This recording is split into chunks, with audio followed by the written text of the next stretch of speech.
Tasin i dërgon vazhdimisht mesazhe sumrues, duke i shprehur pendesën dhe dëshirën për ta pasur sërish pranë, por Sumru nuk i kthen asnjë përgjigje, duke mos e marrë në konsiderat. Ndërkohë edhe Harika i dërgon mesazhe, duke i kërkuar që të kthehet, sepse Esati është burgosur pasi është zbuluar se ai është shkaktari i rrëmbimit të Esmas. Por Sumru, duke biseduar me mikeshën e saj, i thot se as kjo ngjarje nuk do ta bëjë të kthehet, sepse sipas saj, Esati duhet të paguajë për gjithçka që ka bërë. Melek, duke parë se Harika është e tronditur nga ngjarjet e fundit, i afrohet me përzemërsi dhe i thot se duhet ta mbështesin njëra tjetrën si motra, në mënyrë që të përballojnë gjithçka që po ndodh. Nga ana tjetër, Melek e pyet nëse Harika di ndonjë vend të veçantë ku mund të jetë larguar nëna e tyre Sumru. Por Harika i përgjigjet se ka kontaktuar me të gjithë miqtë e saj, megjithatë, askush nuk di asgjë për vendodhjen e Sumrus. Hikmet, e shqetësuar dhe nën presion, i rrëfen Halilit se Xhian ka filluar të dyshojë se ajo ka qenë e përfshirë në rrëmbimin e Esmas. Ajo shprehet e frikësuar se Esati mund të flasë dhe të zbulojë gjithë të vërtetën, por Halil, me qetësi dhe bindje, i thotë të mos shqetësohet, sepse sipas tij, askush nuk ka prova të mjaftueshme për t'i fajsuar ata. Ai e siguron se gjithçka është nën kontroll, duke lënë të kuptohet se ende ka plane të fshehta për ta mbajtur situatën në dorë.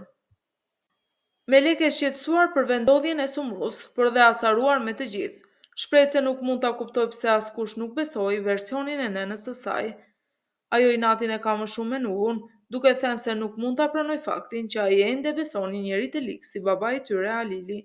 Nga ana tjetër, Xhiani afrohet Melekut dhe i kërkon falje që dyshoi tek Sumru, duke pranuar se, pavarësisht se e njihte që kur ishte fëmijë, ai gaboi duke mos i besuar plotësisht. Nu shkon për të takuar Melekun, por ajo menjëherë pyet me një ton të ftohtë se çfarë dëshiron prej saj. Nu i shpjegon se dëshiron që ajo të bisedojë me Nazimin për të zbuluar ku ndodhen vëllezërit e Sevilait. Duke dëgjuar këtë, Melek acarohet dhe e mbushur me zemërim i bie me shuplak, duke e kritikuar ashpër se atij i intereson vetëm Sevilai, ndërsa nuk i intereson as pak për nënën e tyre Sumru. Tasin, i shqetësuar dhe i tronditur nga mungesa e Sumrus, vendos të kërkojë ndihmën e një detektivi privat për ta gjetur. Pas disa kërkimesh, detektivi arrin të zbulojë vendodhjen e saj dhe ja jep informacionin Tasinit. Pa humbur kohë, Tasin niset menjëherë për ta kërkuar Sumrun, me shpresën se do ta bindë të kthehet dhe të rifillojnë jetën e tyre aty ku e lanë. Edhe pse fillimisht e kundërshtoi Nuhun, Melek vendos të shkojë tek Nazimi dhe t'i kërkojë atij të tregojë vendodhjen e vëllezërve të Sevilait. Ajo i shpjegon se këtë kërkesë po e bën me dijenin dhe aprovimin e Xhianit për ta bërë më të besueshme qëllimin e saj. Duke dëgjuar këtë, Nazimi pranon ta ndihmojë, duke i premtuar se do të përpiqet të gjejë çdo informacion që mund të ndihmojë në gjetjen e tyre. Nu shkon në klinik për të marrë përgjigjet e analizave të tij mjekësore, po ndërkohë merr një telefonat nga Melek. Ajo i tregon se ka zbuluar vendodhjen e Sevilait, duke theksuar me ftohtësi se po e bën këtë vetëm për Sevilain dhe jo për të. Sapo dëgjon këto fjalë, Nu tronditet, le gjithçka dhe largohet menjëherë nga klinika, pa marrë as përgjigjet e analizave. I pushtuar nga emocionet dhe shqetësimi, ai niset me nxitim për tek Sevilai, pa ditur se çfarë e pret. Sevilai tashmë është punësuar në kompaninë e vëllait të saj, por ai nuk është në dieni se ajo është motra e tij e humbur. Pa e ditur këtë të vërtetë, ai përpiqet të përfitojë prej saj, duke e vendosur Sevilain në një situatë të vështirë. Në atë moment, nuk mbërrin me ngutë dhe ndërhyn për ta shpëtuar Sevilain, por përplasja mes tyre shndrohet në një debat të ashpër. Situata del jashtë kontrollit dhe aksidentalisht, vëllai i Sevilait bie nga ndërtesa, duke humbur jetën në vend. Ngjarja kthehet në një tragjedi të papritur që trondit thellë si Sevilain, ashtu edhe Nuhun. Sapo Nu dhe Sevilai shohin policinë në vendin e ngjarjes, të tronditur dhe të frikësuar, largohen me nxitim për të shmangur arrestimin. Të dy strehohen në një hotel të largët, ku përpiqen të qetësohen pas asaj që ndodhi. Atje Nu i propozon Sevilait që me ndihmën e një miku të tij të besuar të largohen menjëherë nga Turqia për të nisur një jetë e re larg problemeve. Sevilai e shokuar dhe e tronditur nga tragjedia, nuk di çfarë vendimi të marrë, ndërsa Nu përlotet i dërmuar nga fati i vajzës që dashuron, i cili tashmë ndodhet në një udhë pa kthim. Tasin arrin të gjejë vendodhjen e Sumrus dhe i penduar për gjithçka që ka ndodhur, i kërkon falje për mosbesimin dhe dyshimet që i ka shkaktuar. Ai i shpreh me sinqeritet dëshirën për të rregulluar marrëdhënien dhe të rikthej afërsinë që kishin, por Sumru, e vendosur dhe e tronditur nga dhimbja që i shkaktuan mosbesimi dhe sjellja e tyre, i thot se nuk do të kthehet dhe se mosbesimi i tyre e ka lënduar pafundësisht. Pa marrë një përgjigje tjetër, ajo largohet duke e lënë Tasinin të shokuar dhe pa shpresë. Halili kërkon Hikmetit që të luftojë për pasurinë e saj, duke u përpjekur të marrë më shumë se sa i takon. Ai e inkurajon që të mos heqë dorë dhe të gjejë mënyra për të përfituar nga situata.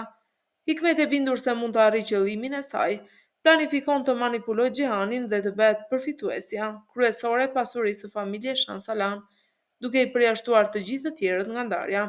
Kur dëgjon këtë, syvet e Halilit shkëlqejnë, duke treguar kënaqësi dhe entuziazëm për planet ambicioze që mund të zhvillohen pas skenave të fshehta dhe intrigave. Policia dhe Xhihani sjellin Esatin në shtëpi, duke e lënë në arrest shtëpie në urdhër të prokurorit. Xhihan e kërcënon Esatin duke i bërë të qartë se ka humbur çdo të drejtë mbi pasurinë e familjes dhe se duhet të kujdeset shumë për veprimet e tij në të ardhmen. Pa thënë asnjë fjalë tjetër, Esati largohet drejt dhomës së tij, i tronditur dhe i tensionuar, duke lënë pas një ndjenjë frike dhe përgjegjësie për çdo veprim që mund të ndërmarrë më tej. Esati shkon tek Esma për t'i kërkuar falje në lidhje me rrëmbimin, duke u përpjekur të shpjegojë qëllime dhe ndjenjat e tij. Por Esma tashmë është e lënduar dhe zhgënjur nga veprimet e tij, i thotë se nuk e fal, sepse ajo mund t'i pranojë gabimet e tjera, por këtë të fundit jo. Me lot në sy, Esma i kërkon divorcin dhe i shpjegon se është e aftë të rrisë vetë fëmijën, pa pasur nevojë për praninë e tij.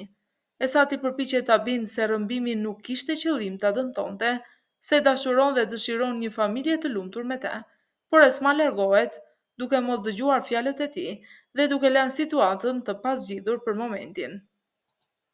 Dhe ky ishte episodi i sotëm, plot emocione dhe intriga. Esma kërkon divorcin nga Esati pas dhimbjes që ai i shkaktoi. Sumru largohet duke lënë Tasinin të shokuar. Sevilaj dhe Nu përballen me tragjedinë e vëllait të saj dhe vendosin të largohen nga Turqia. Esati përfundon në arrest shtëpie, ndërsa Hikmeti dhe Halil vazhdojnë manipulimet për pasurinë e familjes Shansalan. Ngjarjet nuk kanë mbaruar. Cila histori ju tronditi më shumë sot? Çfarë mendoni se do të ndodhë më tej me Nuhun, Sumrun dhe Esatin? Shkruani komentet tuaja dhe bashkohuni me diskutimin.